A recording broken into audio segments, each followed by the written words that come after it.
are the throne. We are the throne. Where we bring it all back home. You know the throne. The best part about it is that I learned a lot from that, that experience, whether right, wrong, or indifference. You know what I'm saying? Right. That's what I'm gonna tell it like a T.I. is on the throne. You know, and that's what I did, and I did. It wasn't until I got a little older to where it became became uninteresting for me because it didn't fit, because the Cougars were getting to, like right now, what the hell would I be doing with a Cougar? A Cougar be 90 years old. What the hell? I can't do nothing with a Cougar now, Wow. But tell me, what role has music played in your emotional life? You know what I'm saying? Not just professionally, but personally. I mean, it has everything to do with that, because, most of my music that I write comes from an emotional standpoint, whether me being happy that day or feeling, sad that day, or just whatever.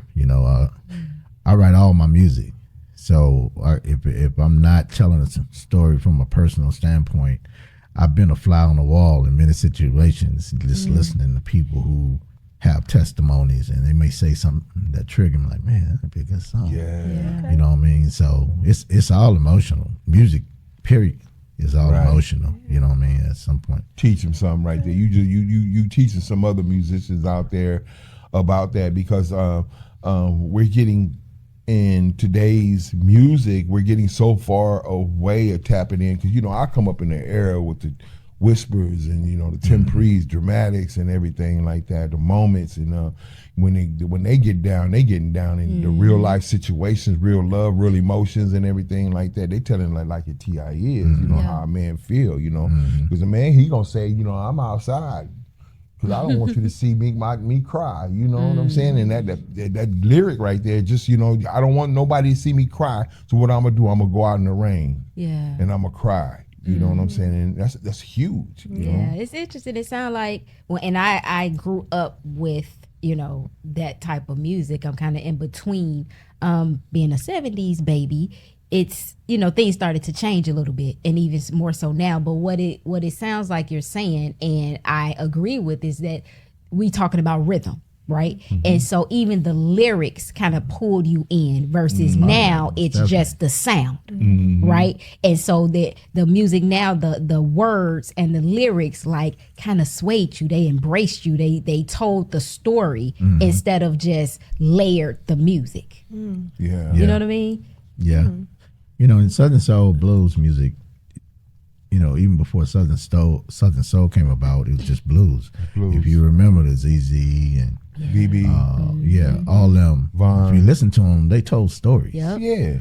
And whether it was something they went through personally, or maybe a homeboy, it was all real, real music. And you sit there and you drinking on your whiskey and smoking your cigar, and you into it. You know what I'm saying? That's what I guess people say about my music, that I'm bringing back that, where I'm coming from an R&B. I was an R&B singer. So I got my first gold record with Too Short as an R&B singer. Okay. And then Sir Charles Jones brought me into Southern Soul Blues.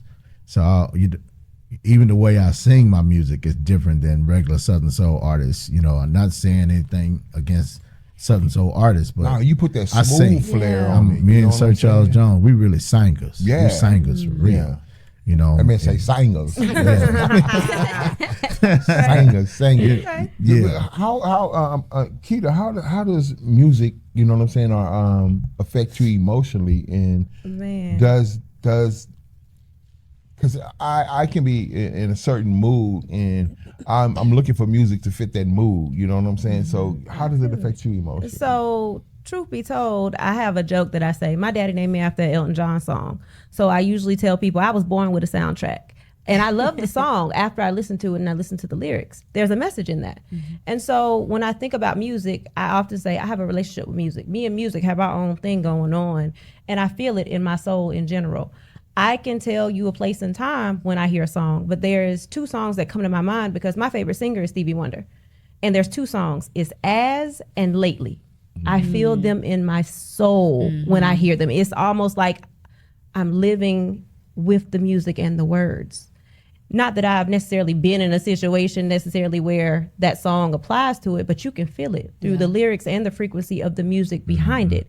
And my dad used to always say, when he knew I liked the song was when I started singing the melody of the song, and then I would go back and get the words. To this day, that's how I know if I like a song.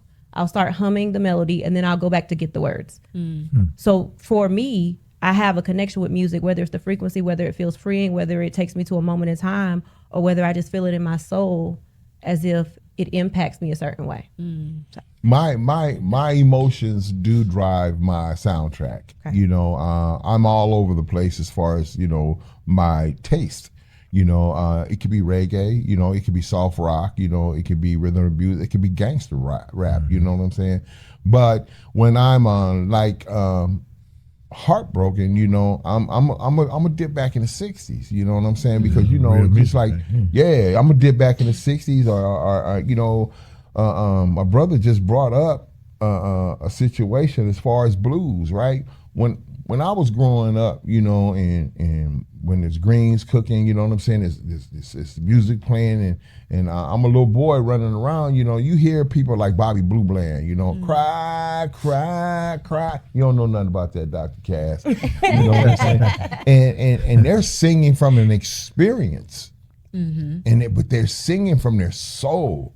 And you feel that. So, you know, now, you know, as I grew up and I experienced a heartbreak or whatever the case may be, then I drop some of that in there, you know what I'm saying? Because that's what I'm feeling. You ain't finna see no tears, but you know what I'm saying? My music's gonna tell my story.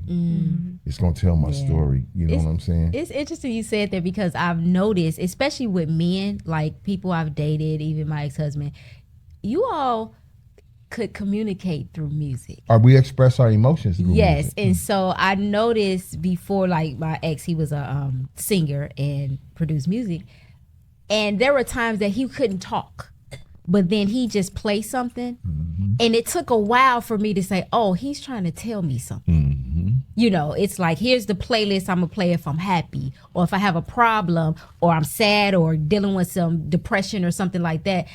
In hindsight, I was like, you're trying to tell me how you're feeling. And I noticed that I grew up with music. My dad sang. He wasn't a singer, but he would sing.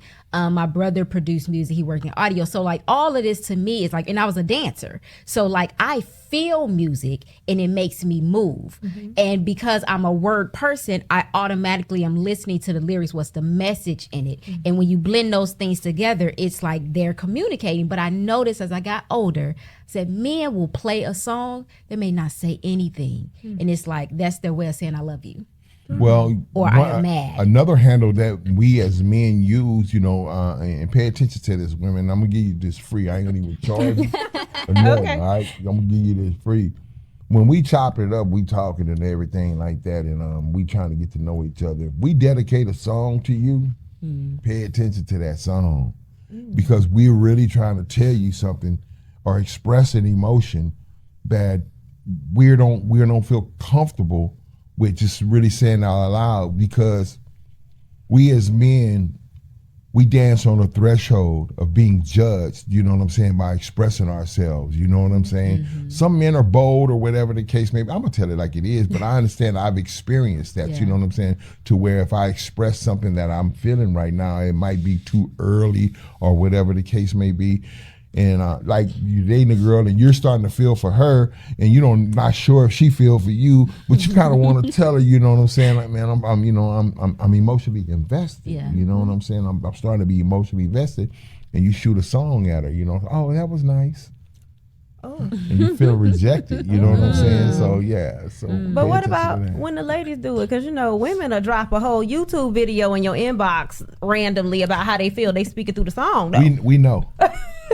See? Yeah, we know. we know.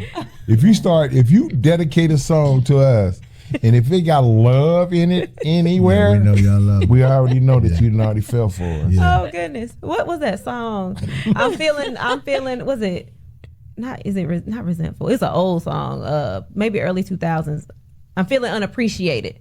Well, who? Taking my love for granted. I don't know how much more I can take from you. I cannot remember. It's a girls group, and I was in college. SWV? Was it SWV3? I No. don't know. Anyway, it was a song. It was a 3LW. girls group, and I just remember a whole bunch of girls liking that song and sending it out to their boyfriends. I think at one point I had it on my voicemail because at one point we was putting songs on the voicemails. It wasn't no, that was before 2000. It was 2000 I'm sorry, when we did it. I'm kind of. You just said the old song, the early 2000s. I'm like, wait a minute, Yeah. when did that become old? She almost made me feel old, Keita. Almost. Well, everybody ain't gonna know that song. I don't know. Did you recognize the song? I'm trying to figure out what you're talking about. I I'ma got get stuck on the break. at Don't- old music. It was the early 2000s. she I got went to- stuck. I couldn't even go Listen past that. now.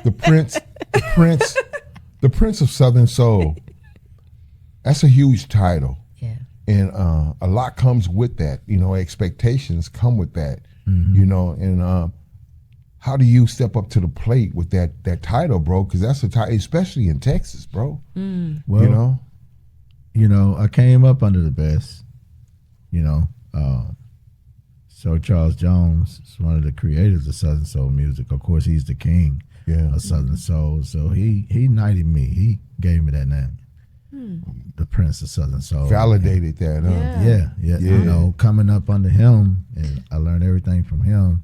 So I'm a product of him. So King has a son. He's Yeah. known as the Prince. So I know about that king shit, man. I know about that. hey, but I get out. One thing that he always would say about me, even when we first was introduced to each other, he was like, "Man, you're so self-contained because I produce, I write, I do everything. I don't wait on nobody." And he loved that. I would come to him with ideas and, "Hey, what you think about this?" I did a whole song. And he just loved that. You know what I mean? But I would listen to him, and I learned a lot. I wasn't just like in the Southern Soul like that, Right. I guess God figured out, well, look here, I'll tell you what. I'm going to introduce him to the number one, the numero uno, and let him teach him. Okay. And so he could have just introduced me to anybody, but he introduced me, and somehow or another our paths crossed. And man, he took me under his wing, and man, I soaked it all up like a sponge as much as I could, because even when someone take you in and teach you things, you don't know if it's going to be forever or just for that